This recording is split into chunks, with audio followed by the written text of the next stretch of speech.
Os lisossomos seriam, comparando, o estômago da célula, tá? Coloquei aqui do lado uma imagem do que seria um processo de fagocitose, tá? Provavelmente vocês já ouviram esse nome alguma vez na vida. A gente vai ver na próxima aula um pouco melhor o que é o processo de fagocitose, mas para a gente resumir, o lisossomo é formado pela membrana da própria célula.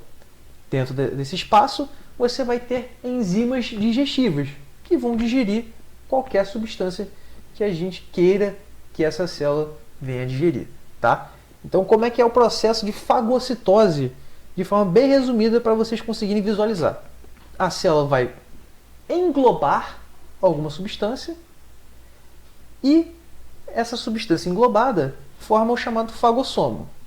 Quando você traz enzimas digestivas vindo lá do complexo de Golgi, que a gente já tinha falado, elas se misturam com o fagossomo, criando o chamado vacúolo digestivo, que é o conjunto do fagossomo com aquela substância que a gente ingeriu e as enzimas digestivas vindas lá do complexo de Golgi. Isso forma o nosso lisossomo e assim ocorre a digestão intracelular. Beleza? Então, resumindo, lisossomo, estômago da célula. Tem enzimas digestivas, digere, acabou. Ok? A célula também pode usar esse lisossomo para fazer os chamados processos de autofagia ou autólise, tá? Que são mecanismos que a célula tem para autodigeri-la. Tá? Quando você tem, por exemplo, uma organela que não está funcionando, você pode, ao invés de ficar com aquilo que não está funcionando, você pode digerir ela para reaproveitar as substâncias que ela tem. Lembra que a gente já falou na primeira aula comigo? As substâncias pequenininhas que formam aquela minha determinada organela podem ser reaproveitadas como pequenas peças de Lego e eu montar, de repente, uma organela nova que esteja funcionando. E quando a célula percebe que ela já está, vamos dizer, com o prazo de validade vencido, ela pode fazer um processo chamado apoptose e ela pode se digerir como um todo. Tá? A gente vai ver esse mecanismo mais para frente. Vamos falar agora dos peroxissomos. A gente vai passar de forma resumida sobre eles. Tá? Os peroxissomos são estruturas que têm enzimas oxidativas dentro dela, principalmente a catalase. Essas enzimas estão relacionadas com o processo de desintoxicação da célula. Quando a gente começa a oxidar determinadas substâncias, em muitos casos, a gente gera a água oxigenada, que é a fórmula que a gente está vendo aqui, H2O2. Além disso, formam algumas outras estruturas com chamados radicais livres, que a gente vai ver um pouquinho mais para frente que tipos de problemas elas podem gerar. Mas elas basicamente vão ser toxinas para a célula. Como isso não é interessante, a gente tem que dar um jeito de degradar essa substância. A catalase é uma enzima capaz de quebrar aqui a água oxigenada em água e oxigênio, que são substâncias químicas que a nossa célula consegue lidar de boa. A água fica na própria célula, formando inclusive até o citoplasma, e o oxigênio ele vai ser usado para o nosso metabolismo de uma forma que a gente vai ver mais para frente. Então, resumindo, peroxissomos são estruturas de desintoxicação da célula. A gente encontra uma grande concentração de peroxissomos, por exemplo, no nosso fígado, que é um órgão bem importante na parte de desintoxicação do nosso corpo.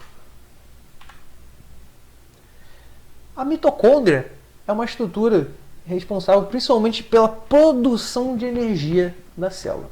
Tá? Como todas essas outras organelas que a gente viu, ela é uma organela membranosa, mas ela tem uma particularidade que ela tem duas membranas. Uma membrana externa e uma membrana interna com várias reentrâncias. Tá? A gente vai ver na aula de metabolismo energético como que é o metabolismo que ocorre na mitocôndria com mais detalhes.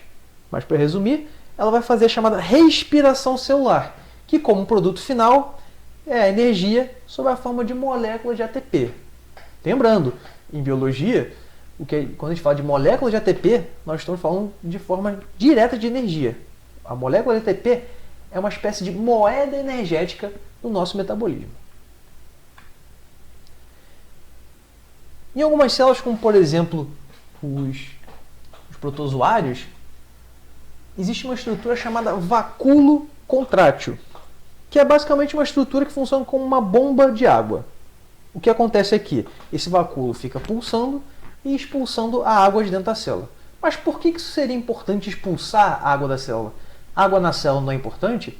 É, mas se tiver em grande quantidade, aquela membrana que a gente falou da célula pode não aguentar esse volume de água e arrebentar, o que não é interessante para célula nenhuma. Então, como por exemplo, esses protozoários que vivem em água doce, fica entrando muita água dentro da célula, a gente vai ver isso que é chamado equilíbrio osmótico. Tá? Na próxima aula a gente vai ver um pouco disso, esses transportes que ocorrem na membrana. Esse transporte de água em excesso entrando na célula pode fazer com que a célula se rompa. Então, a função do vacúolo contrátil é expulsar esse excesso de água.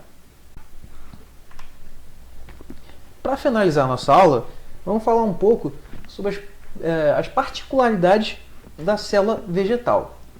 Todas as características que a gente falou agora são de células gerais eucariontes, tá? Que acontecem principalmente em células animais. Nas células vegetais, além de tudo que a gente viu, a gente vai ter algumas estruturas extras, como por exemplo a parede celular. Aqui está com erro de digitação, vou consertar isso. A parede celular, que é uma estrutura que fica em volta da membrana. Quando a gente pensa em parede celular, a gente não pode achar que ela substitui a membrana plasmática. Não, é como se ela tivesse uma segunda barreira em volta ali da membrana. A parede celular é uma estrutura muito rígida e muito resistente, feita de celulose. Tá? E essa estrutura é responsável por proteger a célula de agentes estranhos, enfim, ela dá uma proteção para a célula, mas ela também delimita o espaço da célula. É como você pode comparar com, por exemplo, uma armadura medieval. Se você está dentro de uma armadura de ferro, você não pode crescer ali dentro, porque essa armadura vai te limitar. É o que acontece com a célula vegetal. A célula vegetal ela tem um crescimento delimitado pelo tamanho dessa parede celular. Tá? Isso também traz algumas particularidades, como por exemplo, como que ocorre a divisão de uma célula vegetal. Já que numa célula animal, a membrana simplesmente vai se dividir no meio e a célula se divide em dois. Para você realizar isso dentro de uma célula vegetal, a parede vegetal seria um problema, certo? Se liga que mais para frente a gente vai resolver esse mistério de como que ocorre essa divisão dentro da parede.